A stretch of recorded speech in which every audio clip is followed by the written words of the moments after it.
Nnamdi couldn't believe it. Everything was lost. The pain surged through his body. How could this happen?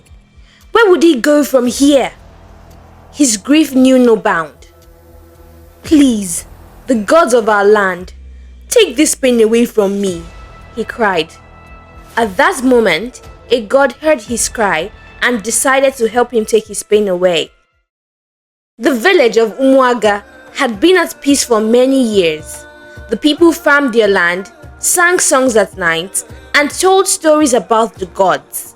But one name was never spoken out loud: Ekwensu, the trickster god.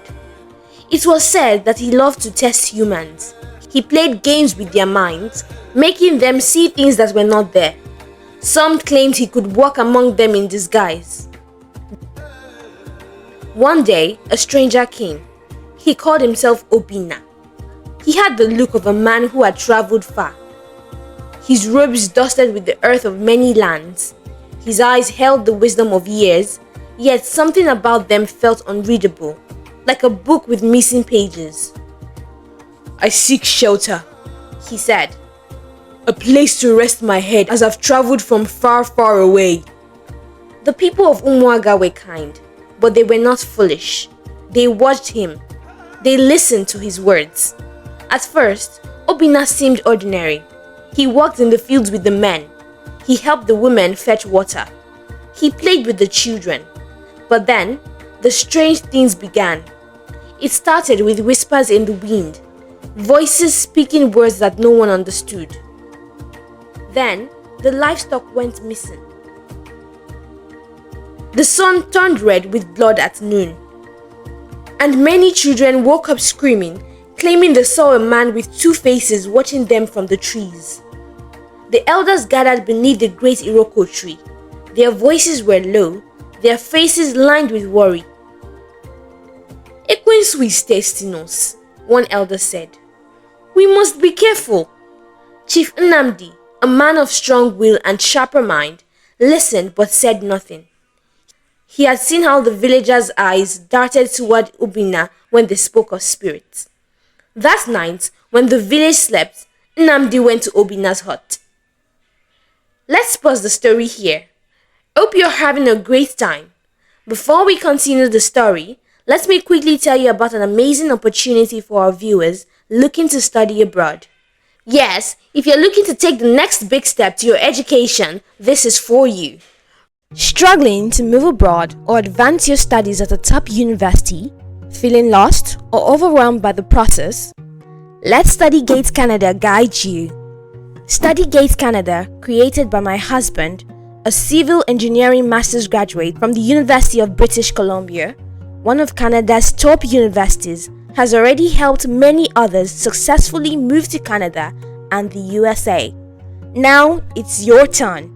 This step-by-step course teaches you how to find scholarships, pick affordable schools, write winning application essays, and much more.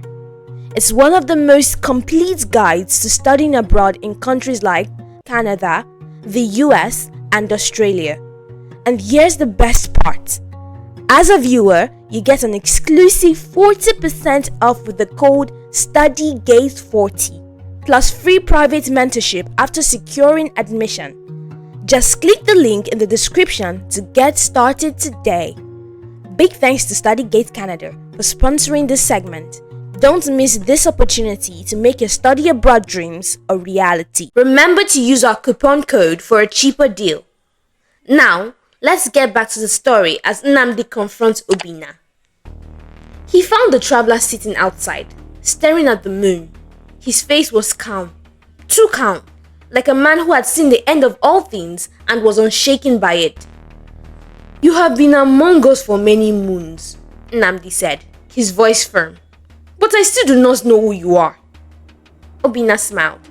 His teeth seemed too white, his expression unreadable. "Does it matter?" he asked. "I have done no harm."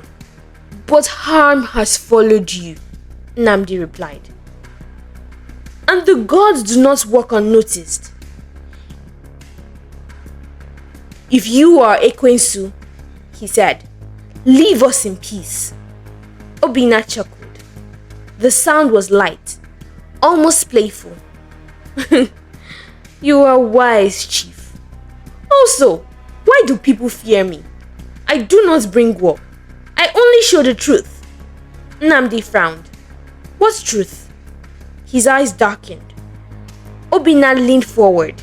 His voice was soft, like a whisper in the wind. That your peace is a lie. Do you truly see the world as it is?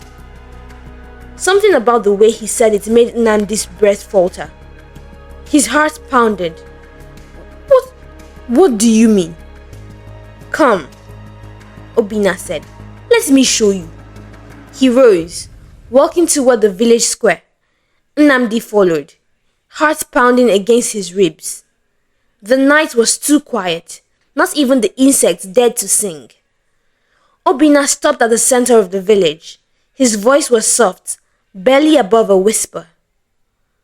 Look. Nnamdi looked, and his world collapsed. The village was gone. The houses were ruins, swallowed by vines and time.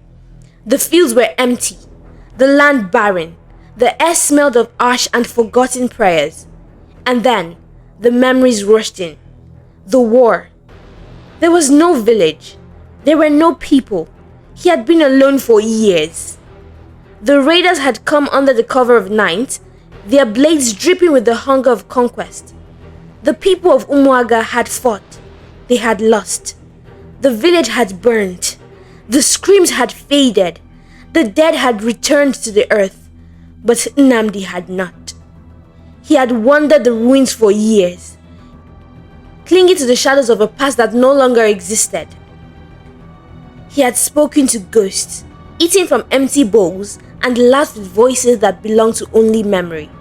And Obina had never been a man. He had only come to wake him up. Nnamdi's knees buckled, his breath coming in ragged gasps. No, this is a trick. Obina's smile did not falter. Is it? I saw your pain when you lost everyone and listened to your cry for help. I made you see things to help you with your grief. You have lived a happy life even though it wasn't real. And now it's time to join your people in the great beyond. For this reason, I've come to wake you up, dear Nnamdi. The wind howled through the empty village, carrying the echoes of a life long lost. Nnamdi turned, seeking the comfort of anything real. But Obina was already gone, leaving him with nothing but the cold, empty night. Ekwensu is one of the many powerful gods from Africa. Want to learn more about African gods and entertaining mystery tales? Give this video a watch. Yes, find out the amazing story of Amadioha and how he got his powers by clicking the video showing on your screen now. Also, don't forget to like and give this video a thumbs up if you enjoyed it.